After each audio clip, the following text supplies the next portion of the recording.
সম্মানিত দর্শক, আসসালামু আলাইকুম। অনেকদিন পর আজ তেল পিঠা খাইতে মনে চাইছিল, এই জন্য গেছিলাম চাউলের গুঁড়ির দোকানে। সেখান থেকে চাউলের গুঁড়ি কিনলাম 1 কেজি। চাউলের গুঁড়ি কিনে আমরা চলে গেলাম তেলের দোকানে, চিনির দোকানে। চিনির দোকানে গিয়ে চিনি কিনলাম প্রথমে।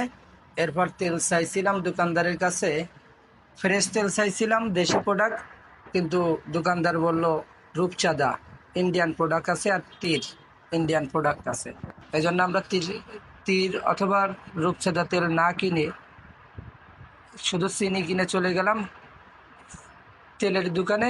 সেখান থেকে দেশি প্রোডাক্টের কোনো ভালো তেল পেলাম না, শুধু নন ব্র্যান্ডের একটি তেল পেলাম। তারপরে নন ব্র্যান্ডের তেল কিনলাম, অথচ আমরা ইন্ডিয়ান তেল কিনলাম না। দেশি প্রোডাক্ট ব্যবহার করার জন্য তেল কিনলাম। এরপরে চলে আসলাম রান্নাঘরে। রান্নাঘরে এসে তেল পিঠা তৈরি করবার জন্য সর্বপ্রথম চাউলের গুঁড়িটা একটু গরম করে নিলাম, কেননা দোকান থেকে কিনেছি, ভালো আছে কি না সেজন্য একটু গরম করে নিচ্ছি,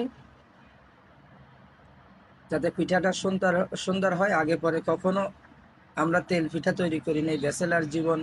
অনেকেই বোঝেন, অনেকে বোঝেন না। এজন্য কেমন হবে জানি না, নিজেদের মন মতন খাওয়ার জন্য মনেও চাইছিল, আবার তৈরি করে দেখি, এজন্য মন মতনই করলাম, একটু গরম করে নিলাম। এরপরে আমরা পানিটা একটু গরম করে নিলাম যাতে পিঠাটা ভালো হয়। পানিটা গরম করে এরপরে আমরা পিঠা তৈরি করবার জন্য একসাথে মিশ্রণ করব চিনি, লবণ এবং আটা, চাউলের গুঁড়া।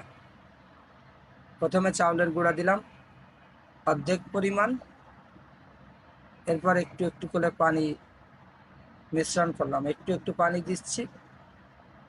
আর চাউলের গুঁড়াটা যাতে লেগে না যায় সেজন্য চামচ দিয়ে সুন্দর করে নাড়িয়ে নিচ্ছি, যাতে দলা ধরে না যায়।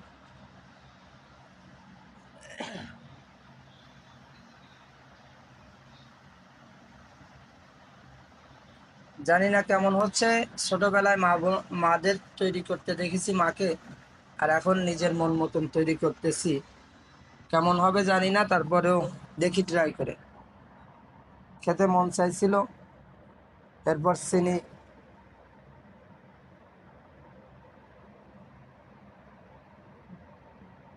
দিয়ে দিলাম এর ভিতরে। চিনিও অল্প করে দিচ্ছি, যাতে কেমন হবে, মিষ্টি ঠিক হবে কিনা। চিনি, লবণ, আটা, চাউলের গুঁড়া একসঙ্গে মিশ্রণ করে চেক করে নিতে হবে, যাতে বেশি কম হলে পিঠা আবার হবে না।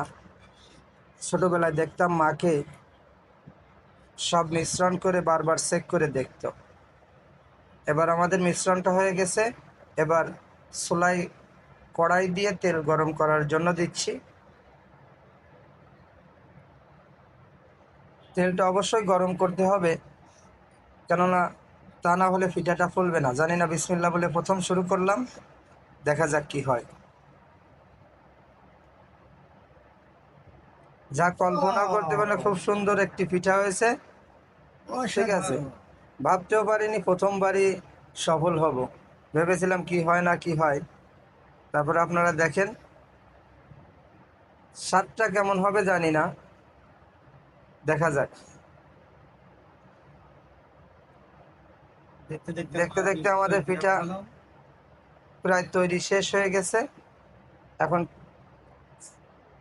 স্বাদ কেমন হয়েছে টেস্ট করে দেখার জন্য, এই যে শেষ হয়ে গেল আমাদের পিঠা তৈরি করা। এখন পরিবেশনের পালা। এই যে সবাই মিলে পরিবেশন করব। এই যে সাব্বির নামে আমাদের এক ছোট ভাই এসেছে আমাদের কাছে। এর বউ পিঠা তৈরি করতে পারে না, যখন শুনলো আমরা তেল